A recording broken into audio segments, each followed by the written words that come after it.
Assalamualaikum warahmatullahi wabarakatuh. Saya Siti Anissa, NIM 1913010111, jurusan Hukum Keluarga C. Baiklah, di sini saya akan menjawab pertanyaan dari Bapak Audil Aulia, SHIMA, dalam mata kuliah Filsafat Hukum Islam.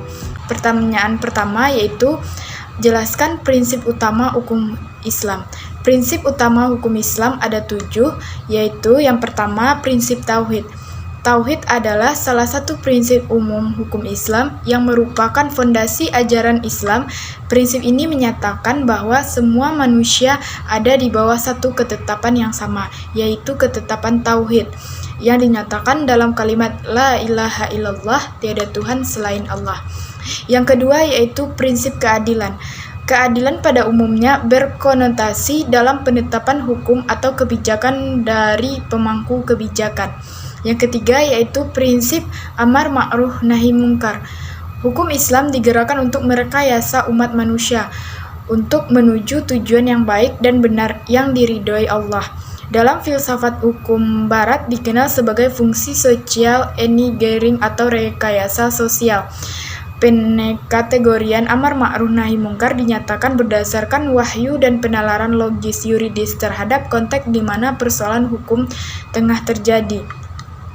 Yang keempat yaitu prinsip kemerdekaan atau kebebasan. Prinsip kebebasan dalam hukum Islam menghendaki agar agama atau hukum Islam disiarkan tidak berdasarkan paksaan, tetapi berdasarkan penjelasan, demonstrasi, argumentasi. Kebebasan yang menjadi prinsip hukum Islam adalah kebebasan dalam arti luas yang mencakup berbagai aspek, baik kebebasan individu maupun kebebasan komunal.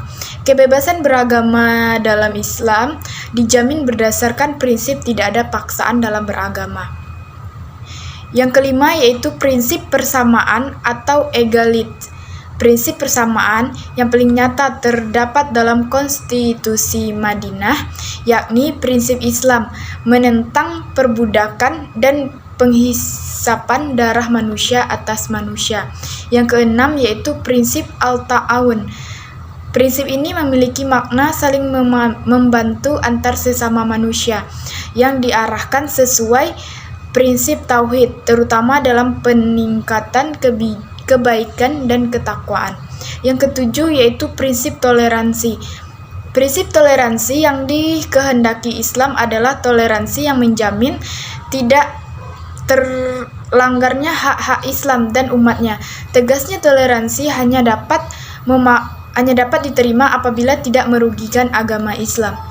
Baiklah, selanjutnya pertanyaan yang kedua yaitu, jelaskan perbedaan antara kaidah fiqhiyah dengan kaidah usuliyah. Perbedaan antara kaidah usuliyah dan kaidah fiqhiyah bisa dilihat dari maudhu'nya atau objeknya. Jika kaidah usuliyah maudhu'nya dalil-dalil sam'iyah, sedangkan kaidah fiqhiyah maudhu'nya perbuatan mukallaf, baik itu pekerjaan atau perkataan, seperti sholat, zakat, dan lain-lain. Selanjutnya yaitu pertanyaan yang ketiga, jelaskan masing-masing kaidah utama dalam hukum Islam beserta contoh-contohnya. Ada 5 kaidah fikih tersebut. 5 kaidah ini sering disebut sebagai al-qawaid al-fiqhiyah al-kubra, yaitu yang pertama yaitu perkara tergantung tujuannya. Kaidah fikih ini berasal dari hadis Nabi, yaitu sesungguhnya amalan itu tergantung pada niatnya. Kaidah ini menegaskan bahwa setiap amalan yang dilakukan seseorang akan sangat tergantung dari niatnya. Apakah amalan itu akan diterima oleh Allah atau tidak tergantung pada keikhlasan niat orang yang beramal.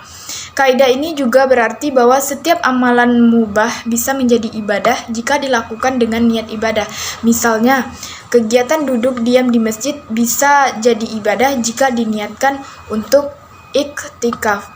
Yang kedua yaitu keyakinan tidak bisa dihilangkan dengan keraguan. Kaidah kedua ini berasal dari hadis tentang orang-orang yang ragu dalam sholatnya. Hadis dari salah satu sahabat yaitu Abu Syaid Al-Kufri, di mana Rasulullah SAW bersabda, jika salah seorang kalian ragu-ragu dalam sholatnya dan dia tidak tahu apakah dia sudah sholat 3 atau 4 rakaat, hendaklah dia buang keraguannya dan menetapkan hatinya atas apa yang ia yakini. Yang ketiga, kesempitan mendatangkan kemudahan. Kaidah ketiga ini berasal dari firman Allah sebagai dalil, yaitu Allah menginginkan kemudahan buat kalian dan tidak menginginkan kesulitan buat kalian. Maksudnya, apabila terdapat kesulitan dalam suatu hal, maka akan ada kemudahan atas sesuatu yang sebelumnya baku. Dengan kaidah ini, maka hadirlah berbagai macam ruksyah atau keringanan dalam beribadah apabila seorang muslim mengalami kesulitan. Yang keempat yaitu kemudaratan, hendaknya dihilangkan.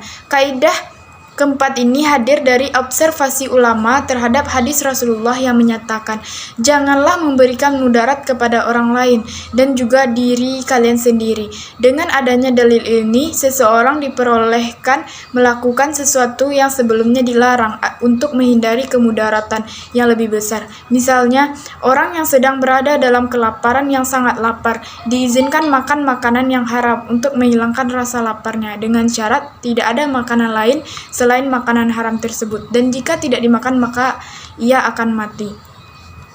Yang kelima yaitu adat atau kebiasaan bisa menjadi landasan hukum.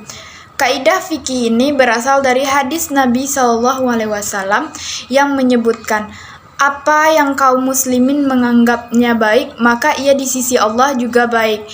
Islam sangat menghargai budaya atau adat yang dianggap baik, termasuk di dalam fikih ini adalah penetapan masa haid, besaran nafkah, kualitas bahan makanan untuk kafarat, dan akad jual beli.